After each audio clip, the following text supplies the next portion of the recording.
What up, everybody, and welcome back to another episode of the Film Bros podcast. I am your host, JP. This is my co-host, Josh. Yeah, hello. And we're back to bring you guys another episode.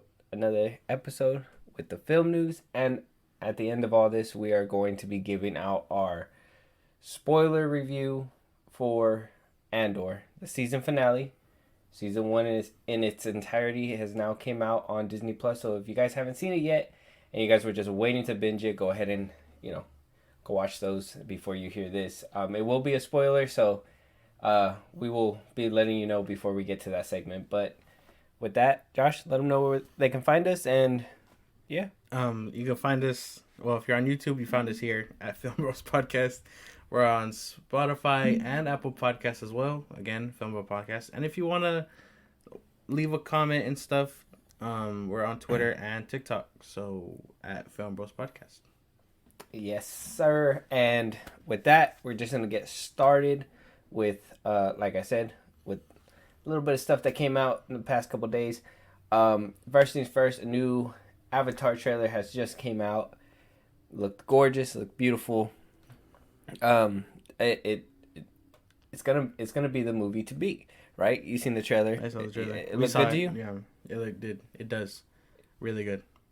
Yeah, so it's gonna be a good movie. So James Cameron's been kind of promoting it. We finally got a rating for it. It's gonna be PG-13. It's gonna have strong violence, partial nudity, some strong language. But now James Cameron's saying in order for this film to be profitable, it needs to be basically top 5 of the highest grossing movies out there. Oh shit! So the number that he's saying that needs to come back is about $2 billion. Oh fuck, man! And you know what? For me, I wouldn't doubt that would have been a problem if it would have came right after the first installment. You know what I mean? Like if it was just right on the heels, maybe 5 years down the line.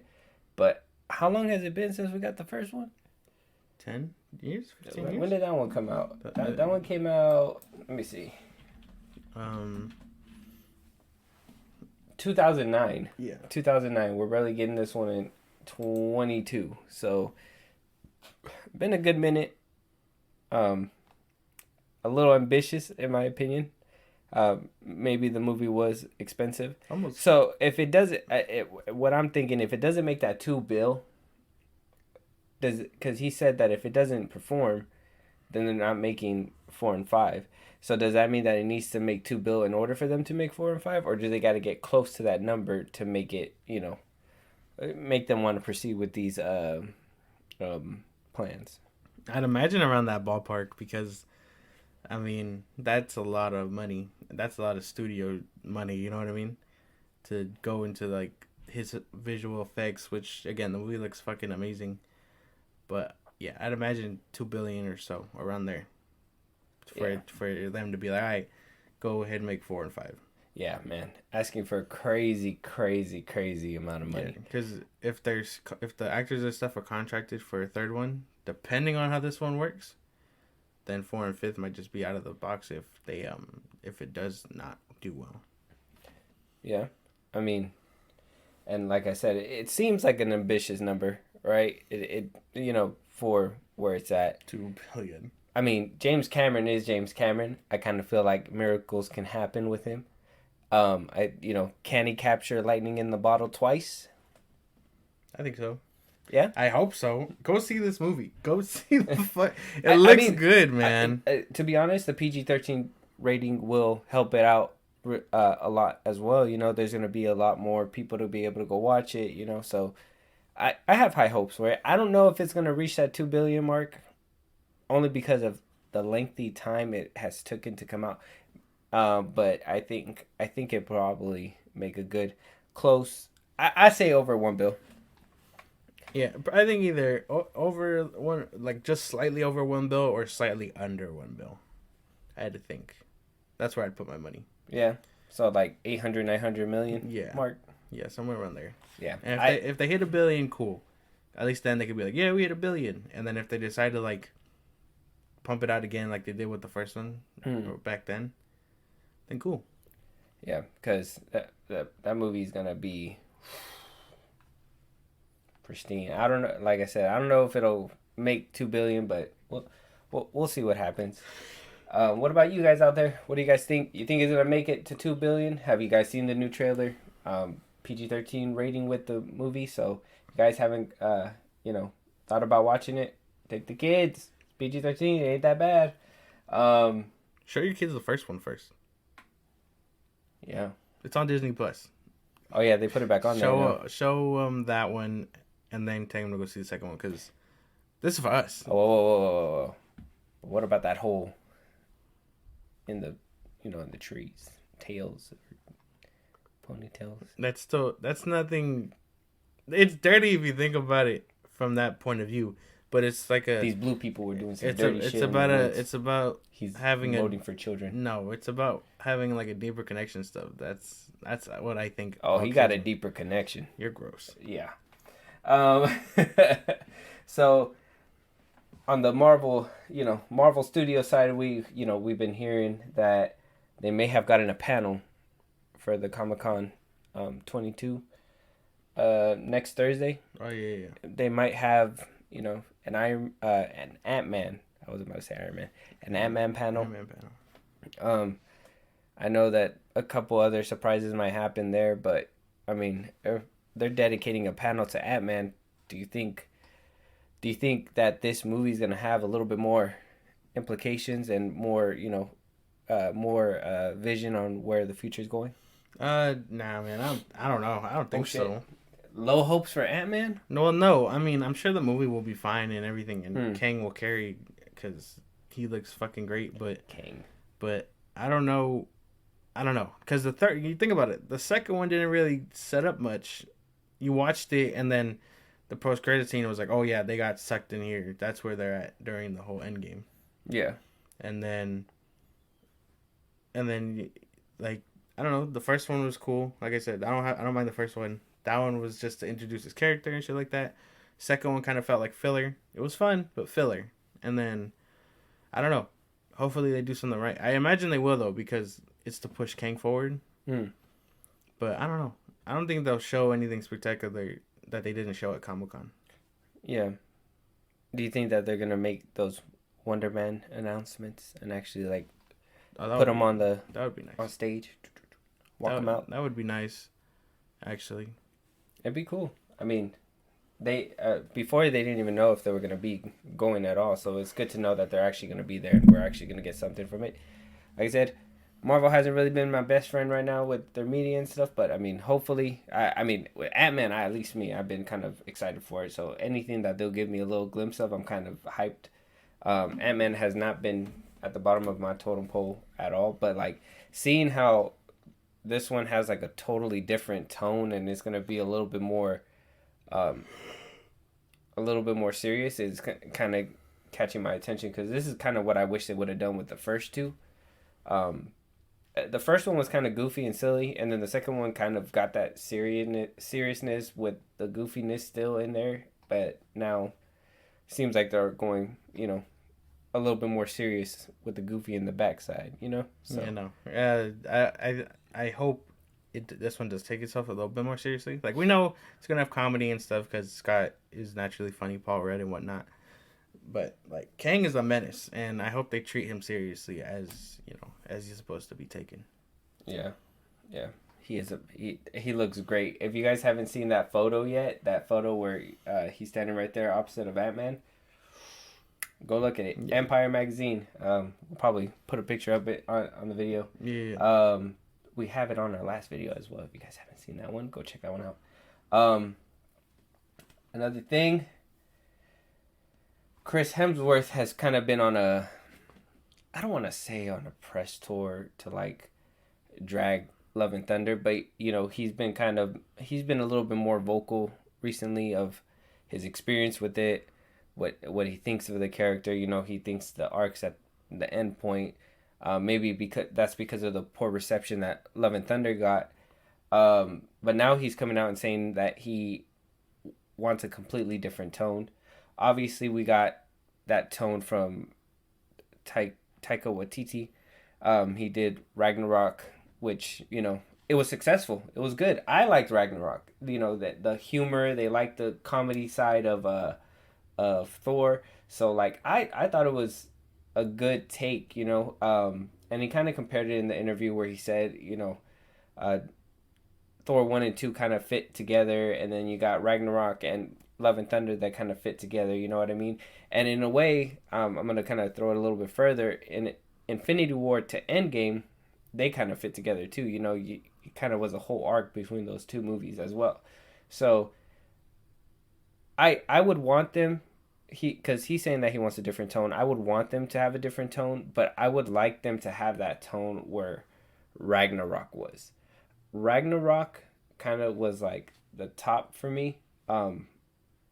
I wish they would kind of mix Ragnarok with Thor 1 a little bit, with those visuals and all that stuff, and with the humor and the action that they put into that one. Maybe a little less Taika Waititi hampering all over the movie, but like something like that really worked well. And I don't know if it was just because of Taika, but I mean, what do you think of all these interview and him wanting a different tone and all? If he wants a different tone, cool. Power to him. Cool. I'll say it forever. I haven't enjoyed Ragnarok or Love and Thunder. Like, I wish they'd go the route that they took him in Infinity War and Endgame, where like, yeah, he was also like funny and stuff, but he felt more serious. You know what I mean? Mm-hmm. Like when he's talking to his mom in that one scene, like that's probably my favorite Thor scene out of like the entire MCU.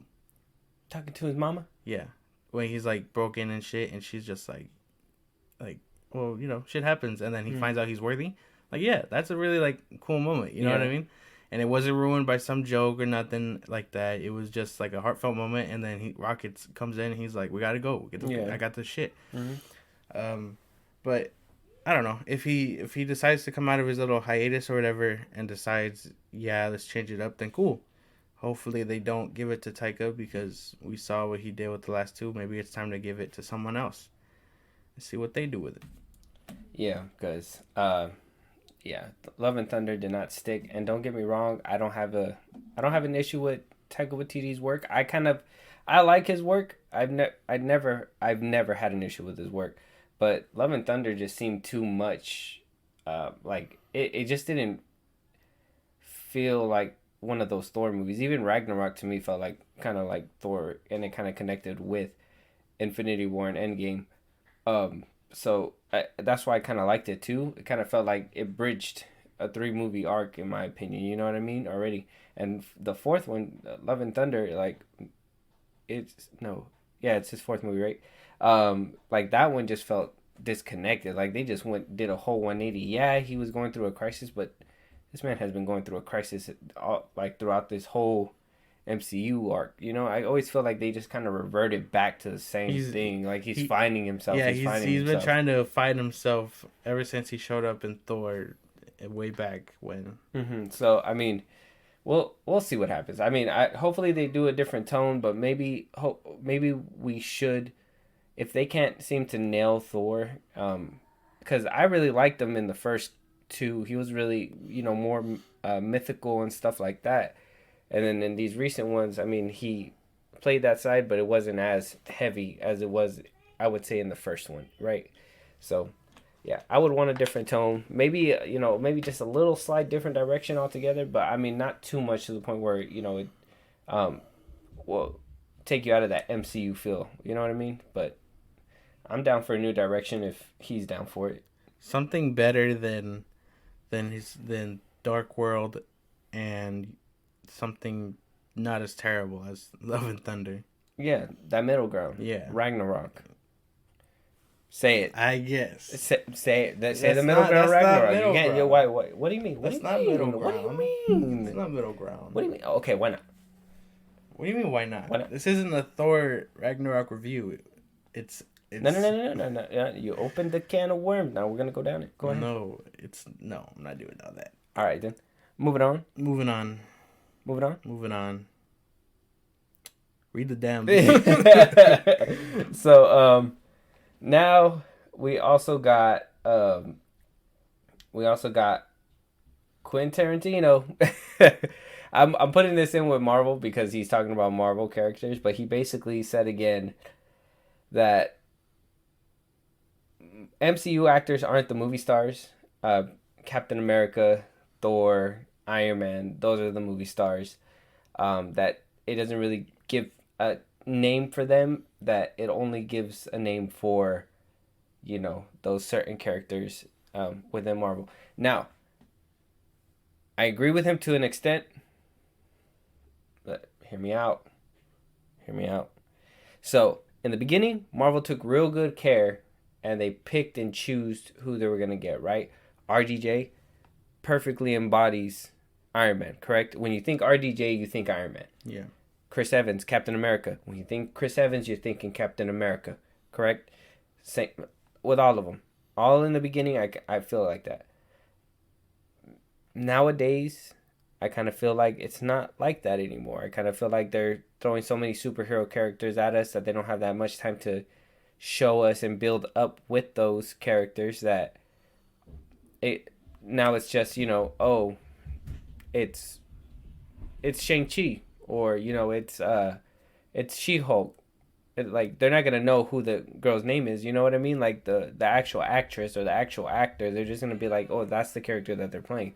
So in a way, I kind of feel like he's correct, but I kind of feel that's just more of this whole superhero side where we're just having superhero movies 24/7, you know? I guess yeah, it's like double-edged sword because again, you know the actor, but you know them for playing that one role specifically. But at the same time, I don't know. I don't know if it's the whole majority of people, but I don't see it that way. Like I know Simu is I probably butchered the fuck out of his name. Yeah, sorry. But he was Shang-Chi, and then I wish I could remember She-Hulk's her actress's name. I know that sounds bad. Tatiana Maslany. Oh, there you go. See, you That's knew it. right. Yeah, well, I person of interest. Okay, well, like we still like choose, actors and stuff to go see movies and all that. You know what I mean? Mm-hmm. So like Black Widow, for example, we know Black Widow's in it. Scarlett Johansson. What caught my eye was wanting to see David Arbor.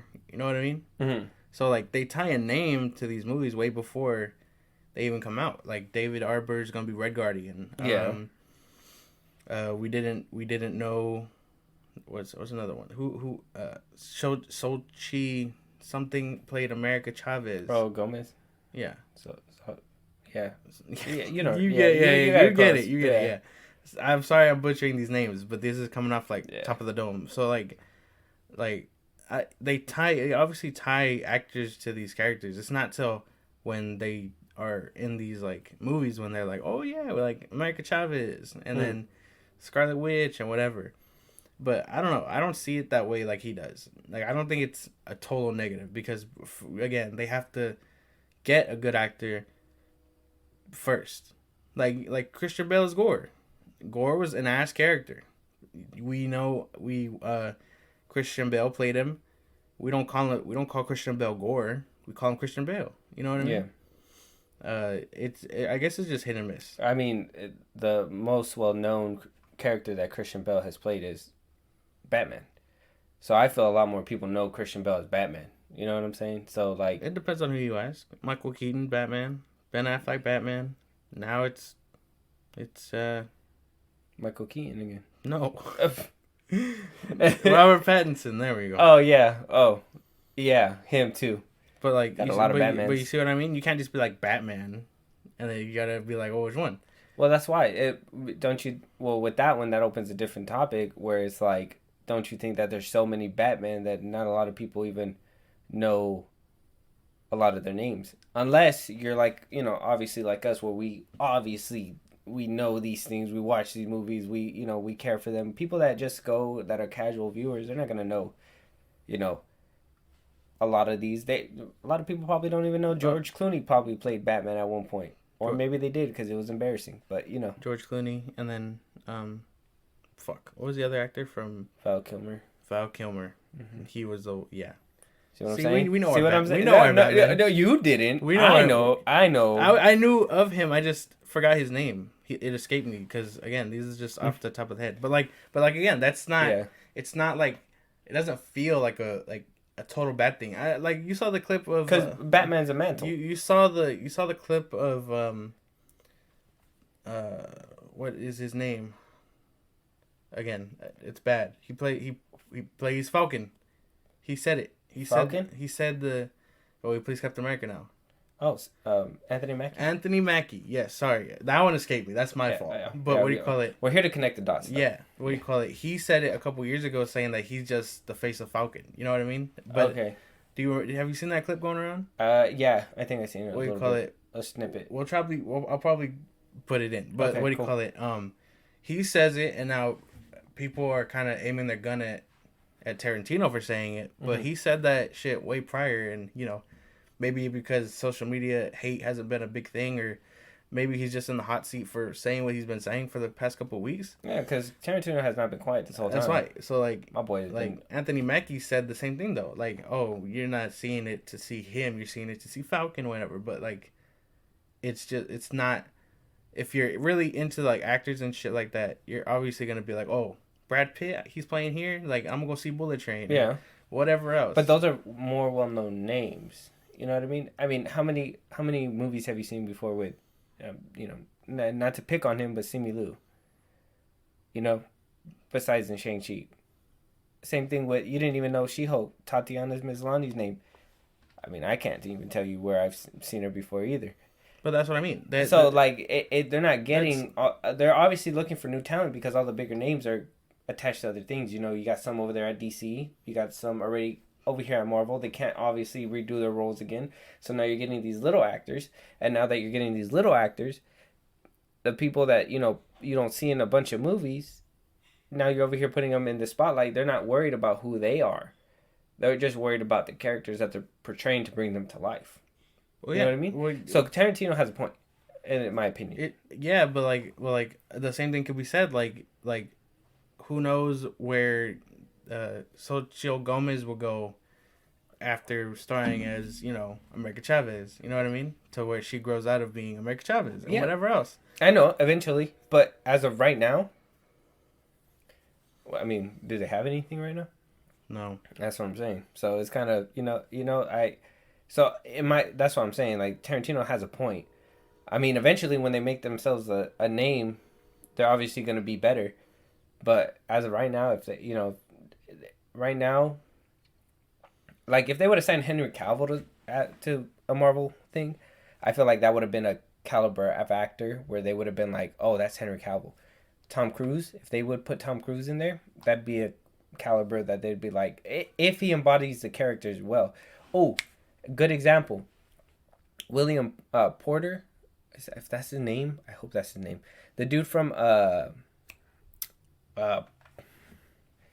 one movie when they go on a road trip, he gets a fucking tarantula bite his nut on the RV. Yeah, you remember it? From where the Millers. Yeah, he's gonna play Adam Warlock. Okay. In the MCU in Guardians 3. He looks exactly like the character. I feel like he's gonna embody that character. I feel like when they think him, they're gonna think of him. They're gonna think of Adam Warlock. He looks exactly, now that he's built and everything. He got that Marvel regiment. Oh yeah, and he doesn't look like he doesn't wear the Millers. He got a weird growth spurt. That shit was weird because I saw the picture and I was like, "That's Marvel money. That's fucking him. That's Marvel money. You get Marvel money, you're going big and far, bro." He grew out of that little like eyebrow shit he had, like that, bro. Like I'm telling you, he's gonna embody that character, and it's just gonna be crazy. But like again, I think it gives him room to grow, but at the same time. Maybe Tom Holland. This is probably the perfect example. Tom Holland, right? He's Spider-Man. Okay. What do you call it? If you watch that movie with the fucking tsunami, that one movie he was in that when he was a baby or a little kid. Him and Ewan McGregor were in it. It was based on like a real event, I think. Okay. I wouldn't know. I'll probably find the movie. It'll be like right here. But like what do you call it? He's Spider-Man now. He doesn't want to be Spider-Man because like he said before, once you get being 30 and playing Spider-Man, it gets kind of annoying and repetitive, and then Mm-hmm. you'll just be known as Spider-Man, Mm-hmm. right? So they gave him the platform, gave him his 3 movies and appearances, whatever. He's out of it now, and now he's choosing to come back. You know what I mean? But that's a different thing, though. That's different because he's growing up with that character. I don't know how old he is, like 23, 24, something around there, right? He's growing up with the character. RDJ was already an established actor, been through the motions, knows shit, whatever, blah, blah, blah, blah, blah, put into this character role. He's known for that character, but that's not the only role he's known for. Tom Holland, like how you said about a movie that he was in before, I didn't know about that movie.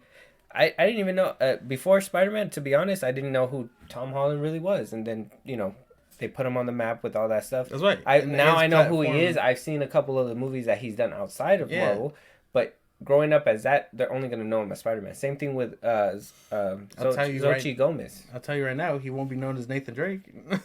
Oh shit, bro! That movie, I haven't even seen that movie. I need to watch that movie, but yeah, no, I don't know about that one. That was a miscast altogether. When they said that he was gonna be, Nathan, and that Mark Wahlberg was gonna be Sully, I said, pfft. It was a big miss. That was crazy. But whatever, what do you call it? I don't know. He has a point, but at the same time, I see what he means, I guess. Yeah, I kind of see the opposite side. I could see the opposite too, but I mean, to me, I mean, as harsh that he says it, I kind of feel like he has a point. But I mean, what do you guys think? Do you feel like he has some kind of derecho, a right to say these things? I mean, he's been in this game for a while, so I mean, if he can say these things and just still make money and still be good, then more power to him. I'm not even mad. Yeah. So there's a rumor going around saying that Disney or that Bob Iger might be selling the Disney company over to Apple TV. How the fuck? Or Apple. Now, who knows if this is actually what's happening? A couple sources have been saying it, but it's still up in the air. Could Bob Iger sell to Apple? And will that be a good thing? In my opinion, I don't know. Maybe it'll be a good thing for streaming service wise. Maybe it'll be but like to mix this tech and Disney. I mean, they've been actually doing a good partnership, with each other. I mean, Marvel be putting their products on there, like they have good deals together, all that stuff. I mean, maybe they can become a powerhouse, but this is Disney being bought out by somebody else. This isn't Disney buying them and folding them under their umbrella. You know what I mean? How it's usually done. So, I mean, I don't know. That news kind of makes me not... I really don't know how to feel about it. I just don't know what good can come out of them merging together. You know what I mean? That shit sounds tough. How the fuck you sell Disney? You would think the big dog don't gotta sell out to anybody. Well, no, obviously not. Disney has been owning the fucking market forever. I mean, they bought 21st Century Fox, so it's kind of like why wouldn't they just buy out Apple? Are they just too matched of a caliber? Somebody has to fold. Is it the better deal for Apple to get Disney? You know what I mean? Like it's kind of a weird situation. I don't know, man. That shit. But weird. if that is true and they brought Bob Iger back, I mean, he is the king of deals, bro. He, like I told you on our last pod, that he got Pixar, he got Lucasfilm, he got Marvel. He bought everybody. So if anybody is gonna have to close a deal on this one, it could be him. And if it is him, is it going to be that good of a deal? You know what I mean? Like, are we going to get something magnificent out of this deal? Is this just a power play? Is this just a company move? Or is this for the actual consumer? Yeah, no, I don't know. Well, yeah, I don't know. Well, money first, obviously. Yeah, I was about to say, like, I don't know, man. That shit sounds weird. Would he just be running fucking Star Wars, Marvel, and whatever else? Who, Bob Iger? Yeah. I'm assuming... I don't know. I wouldn't even know how it would work. Yeah, no, I'm I don't assuming know how it that would shit still works be either. two divisions, but they would just be under the Apple. So it'd be Apple presents Walt Disney, and then Disney present. You know what I mean? It'd just be a hierarchy of power in the DC universe. So it's kind of interesting. I mean, a couple outlets have been speaking about it. Who knows how true it is? But if it is true, you know, whatever comes out of it comes out of it. I guess, you know. I mean, I really don't see what's the upside and what's the downside to this. I got to do a little bit more research on that one. But I don't get this either. yeah, What the fuck kind of power play is this? somebody's folding. Somebody is folding. And today we also got an official poster for The Last of Us, the HBO Max original. Yeah. It's going to be coming out, I believe, January 6th or 9th. Around that ballpark. What is it, around that time? So in January, early January. It looks good. Poster looks solid. I mean, it's a highly anticipated show for me. It looks like it's probably going to be really good. I've seen some behind the scenes, you know, pictures and whatever leaks may have been put out there, but it looks good. Yeah, no, it definitely does. It's gonna be good. Hopefully, they change it up a bit and it's not entirely like the games, but I think it'll be good. I think it'll be good. I think it's gonna be a wonderful, wonderful show. And honestly, HBO Max has been pretty solid with all the shows they've been kind of making. So I'm kind of actually really excited to see. It's gonna have to compete with Bad Batch. Bad Batch. Mm-hmm. What do you mean? Bad Batch comes out in January. Oh, does it? Mm-hmm. Yeah, I'm watching both. There ain't no competing. They're both getting my attention. I didn't even know they put a release date out. Yeah, it's January something. How are you over here withholding information from me, buddy? I thought you knew this. This is the second pod in a row you've been holding information away from me. How am I withholding information? Let me tell you something.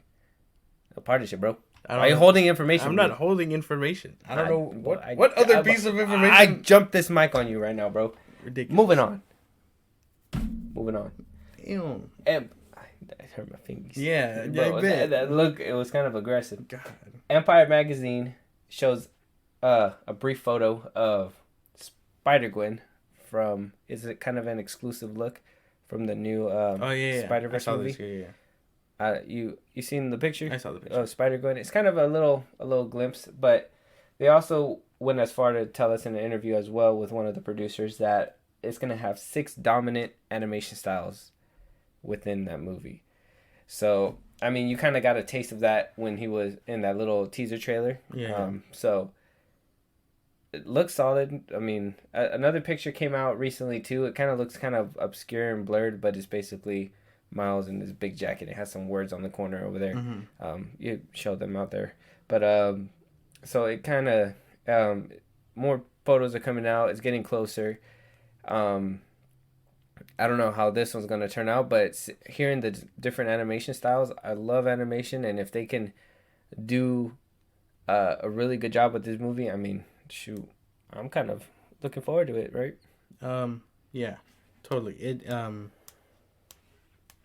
Yeah, man, I don't know what the fuck just happened. I spaced, but yeah, it sounds good. It definitely does. Power to them. Yeah, so it looks pretty good. If you guys haven't seen it, like I said, we're putting it up, so y'all check that out. We also got Lucasfilm, apparently coming from Star Wars Direct. I don't know how reliable the source is, but they said that they basically, Lucasfilm got about 5 years planned of movies and TV shows. These motherfuckers. I swear, bro, like, it seems like 5 years isn't that long of a time. But, I mean, if they already got something planned out and it means that we're going to get at least a little bit of movies, I mean, I'm for it. But 5 years is a short amount of time. That's 5 years. What do you get in 5 years? Like, maybe 6 movies? Not even? Maybe like 4? I don't know. If you're the MCU, 3, you get 2? If you're the MCU, you get 4, and then you get like 7 shows in the fuck. Did you see the leak between phases 5, 6, and 7, bro? Yeah, we talked about it on the pod. Yeah, bro. That shit is long as fuck. Yeah. So if you're the MCU, you gotta cover for the next 3 years. MCU got the next 56 years. What do you call it? But like, I think because of how manufactured, how what's the word I'm looking for? How structured it is. There we go. I think it'll be fine. Nah, yeah. Lucasfilm, I think it's gonna be good. I'm just excited to hear that they got something going on when it comes to the movies, because like I said, I'm very vocal. We need more movies. I get the TV shows. I'm cool with that. That's fine. But you and me cannot deny. You and me. That Obi-Wan should have been a movie, bro. It would have been a movie if motherfuckers weren't complaining about Solo. Yeah. Motherfuckers. You motherfuckers. So, I mean, it's good to hear that something is happening. Probably there, happening. Probably happening if the sources are true. Lucasfilm has been kind of weird, but I mean, in a way, it kind of seems backed up and reinforced with another rumor that's going around that Kathleen Kennedy might be departing from Lucasfilm, if not a little before Indy 5, shortly after Indy 5. If that's true, I know a lot of people like to shit on her, but I don't think that she's as bad as she's been made out to be. I mean, she's made a couple good movies. Don't get me wrong, the sequel trilogy is not a complete hit. Okay? Coming from me, we'll do a full review on it later, but we're gonna dip just a tad bit into it. The sequel trilogy has not been the best, but they did have some hits, okay? The TV series has had some hits. The couple haven't been the best, but they've been some hits out there. And there's a couple more coming out that seem like they're gonna be hits. So, I mean, if she's leaving, sucks, but in my opinion, I would want, like, maybe hopefully Dave Filoni and maybe Jon Favreau steering the ship. They've been doing a good job with what they've been making so far, and Dave Filoni seems very, very in tune with how George Lucas wanted his vision and how he wanted everything to go. So, I mean, if she's leaving and maybe one of them can take over, I'm all for it. What do you think? They can't take over, man. They can't be stuck pushing papers. We need their creativeness for Star Wars. You know what I mean? Mm-hmm. Let some boring ass desk pusher like Kathleen Kennedy fucking greenlight shit and just let them work. But if they can be co-CEOs, kind of like Peter Safran and James Gunn over there at DC, I mean, who says that they can't have somebody pushing the paperwork, but they be the creative geniuses and have basically everything mapped up? A Kevin Feige type person, just for Lucasfilm. Nah, man, I don't know. I mean, Kathleen Kennedy was handpicked by George Lucas to be his successor. You know what I mean? Yeah, but I mean, how great has she been doing? We haven't had a movie in so long. She jumps the guns on advertising Star Wars movies that don't seem to pan out. I mean, we got one recently with Sean Levy. Have not heard nothing since. And I mean, I'm hoping that it's true because he confirmed it on Twitter as well. Nothing since. That Patty Jenkins one I told you about. Obviously, I knew Rian Johnson's trilogy was supposed to be coming out, but because of the backlash with The Last Jedi, it's probably not going to happen either. We're not being fed in the box office. Yeah, and I mean, I'm here with my money like, hey, give me Star Wars. I give you this money. And they're like, hey, yo, no. But like, hey, chill. We don't want your money. But like, these things happen. You know what I mean? It's all part of the process. The shows are fine. They're actually really great. Yeah, they're fine. No, they're great. Okay, they're good shows, but they're doing us fine for now. But I would want a couple movies. I would like to be able to just have a good 2 hours of just having a riveting story experience instead of having to wait for every single episode to come out. Like, it'd be nice. Well, yeah, but like, again, it just takes time, and you can't. I don't think you can give John and Dave the reins like that and then still get that creativeness that we get from the shows and movies and stuff. because they'll be stuck pushing papers. I think we need someone that could just greenlight shit and just let them work uninterrupted. Wait, you don't think that Kathleen Kennedy has any voice in the dabblings of the movies and some of that? Well, I'm sure she does. Then like, what are we talking about? no, listen, like I don't know how extensive it is because again, she just greenlights the shit and then is like, go to work. You know what I mean? They slap her name on it, but like I'm pretty sure they're the ones that get control of the whole fucking playground. What do you call it? You know, well Kevin Feige will be like, nah, reshoot, whatever, do this, do that. And while Kathleen Kennedy has, what do you call it, destroyed some projects, Ryan Johnson's trilogy, that Rogue Squadron one, whatever, you know, whatever else. If they're still talking to Sean Levy, cool. But, like, again, you just have to let that shit pan out. What if he's cooking something good and then as a final action, it's like, all right, go ahead. You know what I mean? Yeah. Who's to say that the next person that comes through will be like, yeah, Kathleen signed in on this. You're contracted to go ahead. Or they could shut that shit down too. Like all the shows have been great, and the ones that she did cancel, like what was that one, the Republic Fighters or whatever the fuck that was gonna star? What's her name? Gina Carano. Yeah, like that one was canceled. A couple more I can't remember the names of also got canceled, but like probably for the better. You know what I mean? Well, that Gina Carano thing, that's something different. We all know why. Oh yeah, no, but I'm not talking about just that. Yeah, but yeah, maybe probably for the better, but I feel like we need somebody that's gonna be able to dabble in, mix well within that, so they can greenlight accordingly.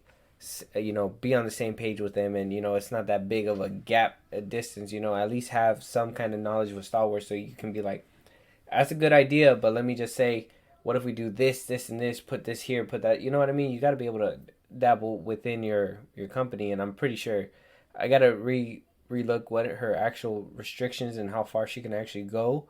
But for the most part, it seems like she has pretty good range when it comes to the making the show and all that process. You know what I mean? So yeah, but I don't know. She definitely doesn't deserve all the hate. What do you call it? I think she deserves credit due, and if she does end up leaving, then she deserves the respect and stuff because she did bring us a lot of projects and stuff. Yeah, regardless of like movies. Or I still give her flowers. She did good with some things. Some things not so much, but some things she did. Shut up, man. But she did as solid as she could, I guess, right? Yes. Correct. And for our final news topic, right before we get into the Andor, our review of the season finale, we will be doing a whole series review. We'll be bringing that, give you our thoughts, where we think it's going to be going, and overall, where does it match up with the other Star Wars TV shows? We got a couple that came out this year, Boba Fett, and we also got Kenobi. So we're gonna basically rank where Andor fits on that, and we will also be putting out reviews for Boba Fett and Kenobi as well, and give you our thoughts on those soon. So for our last piece of news before we get into the Andor topic, James Gunn, he's been very vocal on Twitter, slamming these leakers that say that they have knowledge of anything that's happening. I know Geekosity have put out there that Henry Cavill has signed a multi-picture deal, and he basically said there's no way that you would know that if you're lying or being misled. But obviously his rule, before his rule, Aquaman's still out there. Obviously leaks are going to come out of those. There's no way that he can control that. But he's saying that Cavill may or may not, have been signed. I think that he's bluffing. I think maybe Cavill has had been signed. I just think that obviously they're putting him in the back seat because they don't know what they're going to do with him just yet. But I'm pretty sure they're going to lock him down on contract because I don't think he would have left The Witcher if he didn't have a contract. So the extent of how long his contract is, I wouldn't be sure. But one thing's for sure is that he got re-signed. I'm not doubting. There's no doubt in my brain that he doesn't have a contract. But James Gunn coming out here, airing out Twitter, basically stopping all the leaks. And I know that I've said a couple of them on this pod a few pods ago, my theories and all that. But that's what I say.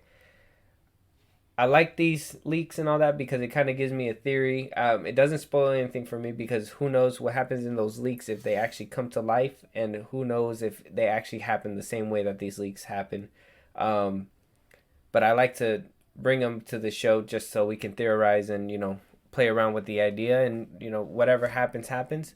But what do you think about James Gunn being vocal on Twitter and basically having this representation for the DC brand and addressing its fans? I think it started like heavy hitting after the whole release the Ayer cut trending thing, because now that we know he's listening to fans and shit, he's taking to Twitter to be like, hey, like, this is false or this is true and whatnot, which is great because if you're the head of the company, if Kevin Feige did that, or directors in general that they hire, the MCU would be seeing a lot of like improvement, I think, fan wise, because they could really be like, they are listening. But I think with James Gunn doing it, it's smart because again, I don't believe anyone knows if they come out and Cavill only has 3-picture deal or whatever, then that's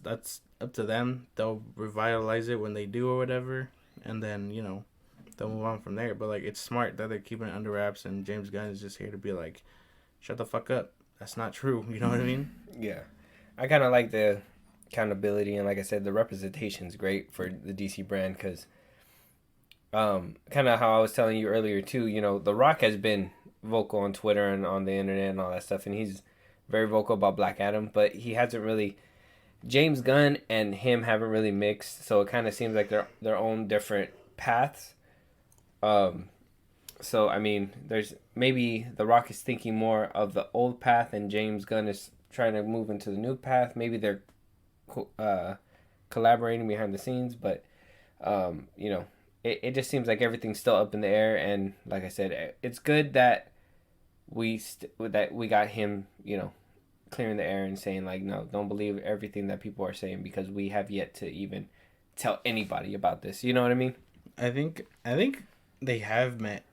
Probably he wouldn't be promising like JSA and the shit he's been promising without at least consulting James Gunn. Either that or he has his own shit going on. You know what I mean? Well, that's what I was telling you earlier too. It seems like it's weird that he hasn't even acknowledged that James Gunn is the new head of, people were giving James Gunn his flowers and Peter Safran, and he was the only one, and being as vocal he is on Twitter with Black Adam and all that stuff, why couldn't he put out congratulations, hope to be working well with you guys, and whatever, the buddy stuff, whether you guys like each other or not, who knows, but as long as you guys make it known to the public, like, hey, we're talking, it just seems like they're like he's on his own path trying to promote his movie and trying to promote the future of DC, but Peter and James don't even know where the future of DC is going just yet, and he's peddling all this as well. So I don't know. I'm just putting The Rock's name in there because I don't know if he's also trying to put him within that as well, because he's been saying about how the JSA is going to be in the future movies, Black Adam, blah, blah, blah, but maybe James Gunn doesn't even know where Black Adam's going to fit within the bigger, DC universe, in his DC universe, No, yeah, totally. But, like, I feel like they've talked. They've probably, hashed out what the fuck's going to happen. I mean, they can't. Black Adam, the movie, kind of, like, stands alone right now. Like, we don't know where exactly it is on this timeline or whatever. Mm-hmm. Whether it takes place after Justice League or before, whatever. But we still have a bunch more to come out next year to figure that out. Mm-hmm. But I'm pretty sure they've talked. They just can't, expose all that right now because they're under contract. You know what I mean? Yeah. Hush, hush type shit.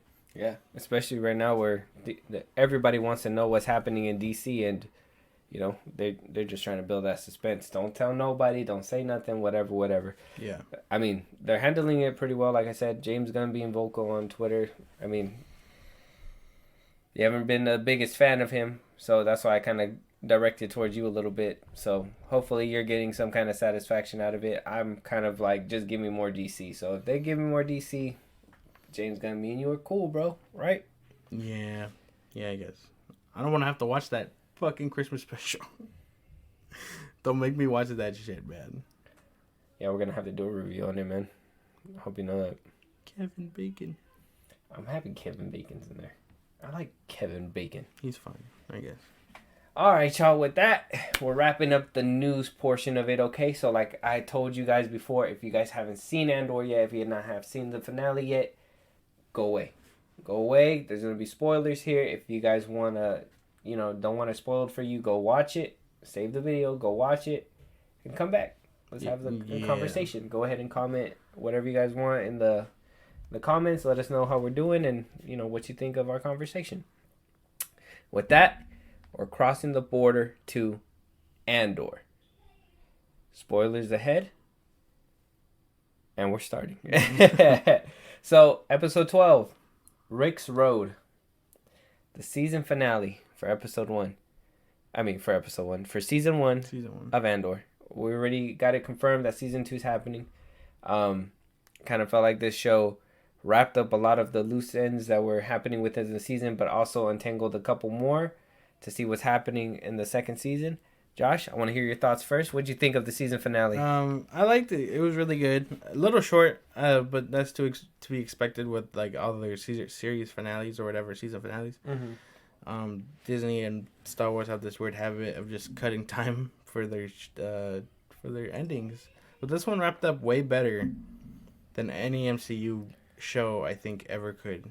Like we got the conclusion where all the stories went and stuff, and then towards the end we understand that Cassian gets away regardless. You know what I mean? Like we figured he would. Obviously he's the hero, or maybe he could have been caught up again, but it makes sense that all their stories intertwine toward the end to finally wrap it up for the season.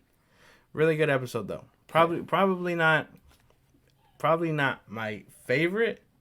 My favorite is still the either tie between the Sky one, episode 6, and the one where they escape the prison, episode 10. But this one was really good. This one hit me with the emotional damage, bro. This whole show was crazy. Well, a good direction, well produced. Everything was great. This season finale, though, like Marva's speech, Marva, right? Is that her name? Marva, yeah, Marva's speech. Yeah. Like the way it's crazy that she was the one that inspired people to fight and inspired him to fight, and it shows that they were building to this all along. Like they showed their connection.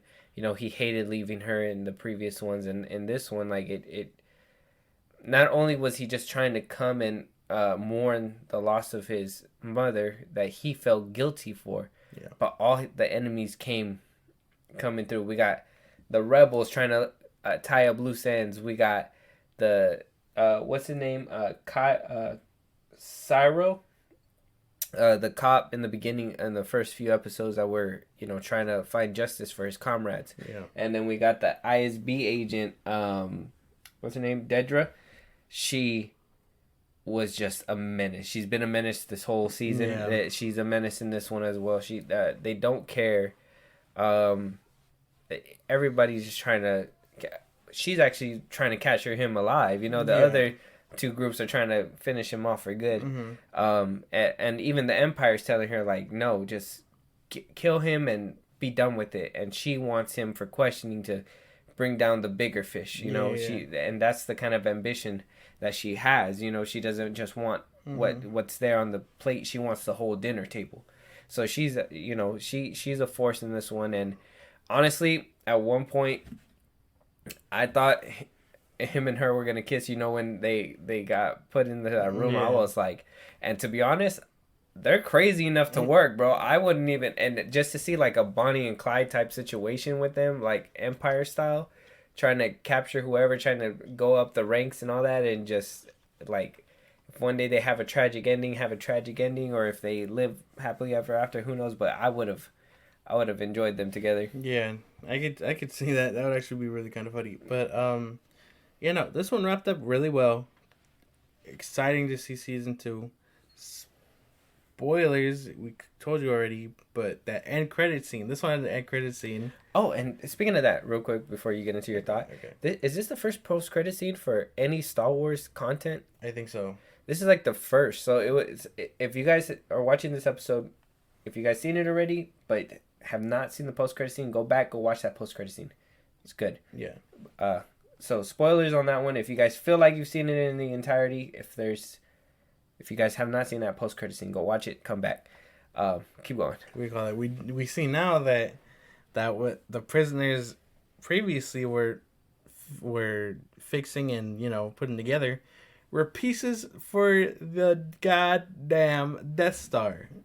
We see it almost finished, probably like maybe 95% finished before they install that fat ass laser. But like we see it coming together. I was a little confused. I was like, "What the fuck are they building? Like another like jail cell or something?" But no, it pans out. You see that's no moon. You know what I mean? Yeah. You see the Death Star. You see it coming together. They were building pieces for that shit, and they had no idea. In the prison, and I thought it was crazy too because and it's weird that you bring it up too. I thought it was being subtly hint throughout the whole season. When he said that, oh, why would you build a weapon that you're never going to use? Stuff like that. When those parts, I felt they were for the army, but I didn't know that they were using it in that capacity. Yeah. So to see that the Death Star is being built and it fits perfectly, canon wise, right? Yeah. In Revenge of the Sith, we see that it's a bare skeleton, barely getting built, and this one, it's damn near done right before Rogue One, where it's fully operational and they're putting that bitch to use. Yeah. You know what I mean? So this one shows that the Empire is just using these people just to build their bigger picture and just to basically rule everybody, hold a gun to everybody's head and say, hey, you're gonna obey or you're gonna that's it. Yeah. We're gonna blow up your whole planet. You think we're going for your house? Nah, buddy. We're going for your community, for your country, for your state. We're going for the whole ozone layer, all right? Don't play. So that the Empire is proving to be a force, and especially in the towards the end when they were just like they got fed up and they were like, they're not listening. We were showing them force and not listening. Open fire, starts blasting everybody. Yeah. Everybody was getting shot. Empire is not to be trifled with. Yeah, okay, no, they're letting it be known now, and that was so heartbreaking. And yeah, man, what are your thoughts? Man, it fucking that scene was tough. I was like, fuck, bro. They really give no shits about anybody. They just lit them fuckers up, no questions asked. Like, and then they got what was coming to them. A lot of them were beaten and things like that. This totally. It was just a total fucking slaughter show because they lit up those townspeople. They probably weren't even expecting that shit. Ow, man! Move, man! Fuck, dude! Ah, my leg! What do you call it? Fuck out of my way! But yeah, way to make me lose. It was just really good. It's crazy how the Empire and ISB have really been like, really put to their extreme, and you get the real feel of like they were just running shit for the past 20 years.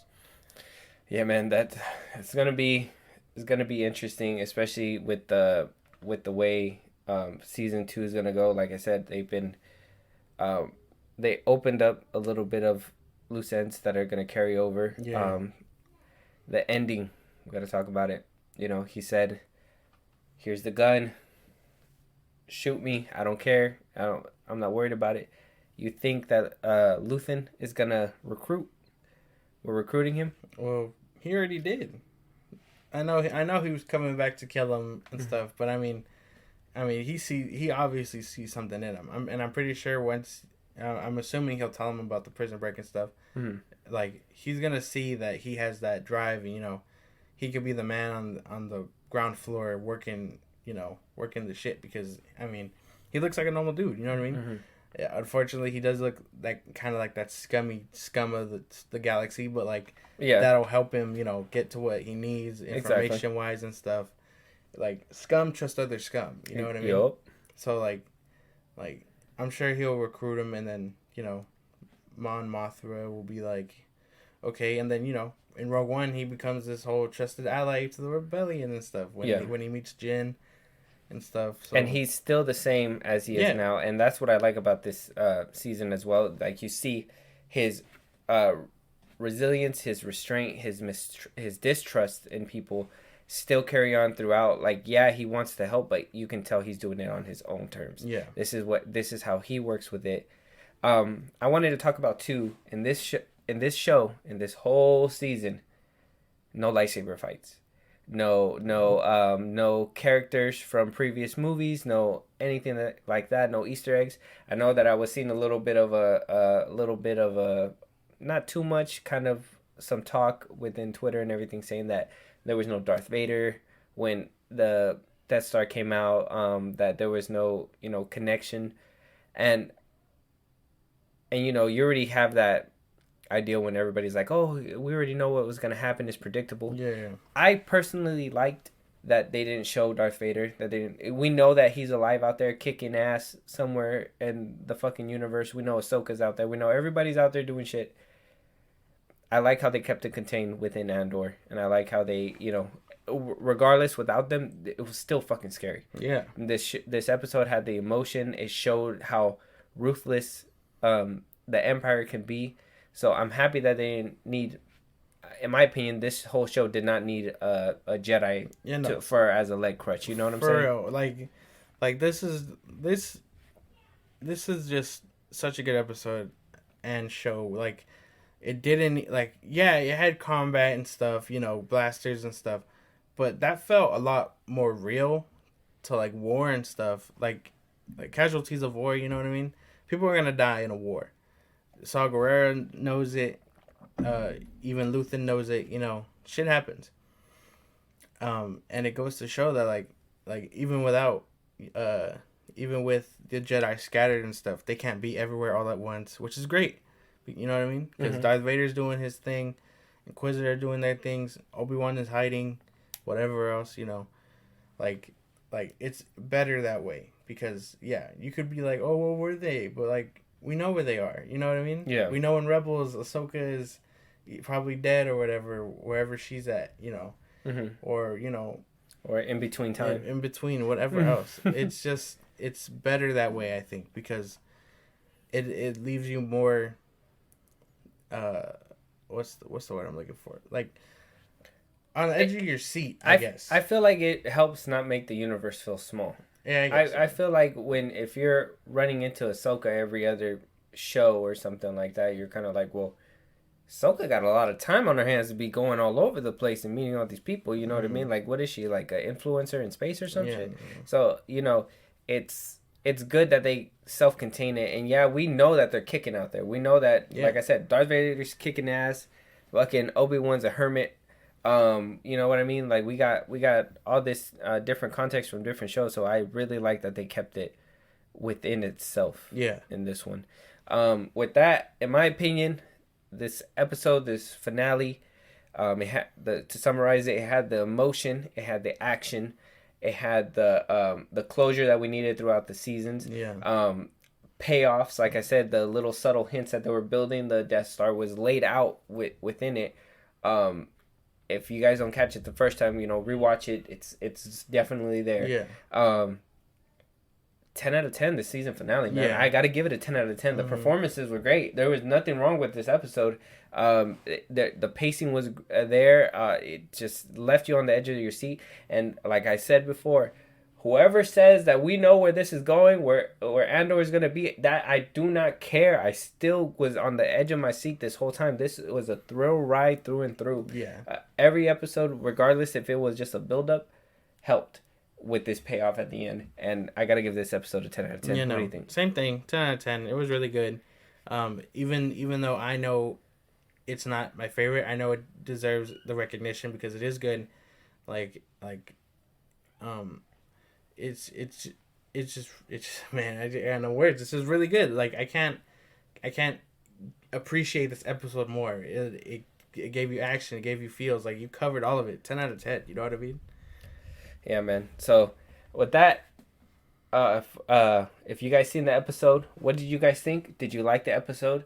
Did it give you guys a good season finale? Like I told you guys before, we are going to give you a whole review for the whole series in a different episode and basically rank it up where they stack up with the other Star Wars shows that came out this year. Yeah. So with that, if you guys liked it, hated it, give us some comments, give us that feedback. You can comment on YouTube where you guys are watching this video, or if you guys don't have time for YouTube videos and it's just a podcast, Spotify and Apple Podcasts at FilmBros Podcast. Remember that. Our logo looks recognizable. Yes, sir. What do you call it? And again, if you want us to review anything, whatever, TikTok and Twitter, we're on there at FilmBros Podcast. Go ahead and leave us comments. Let us know if you guys have any ideas that you guys want to see. We're here to bring it to y'all. Thank you guys for joining us for another episode of the Film Bros Podcast, and we'll see you guys on the next one. Talk to you guys later.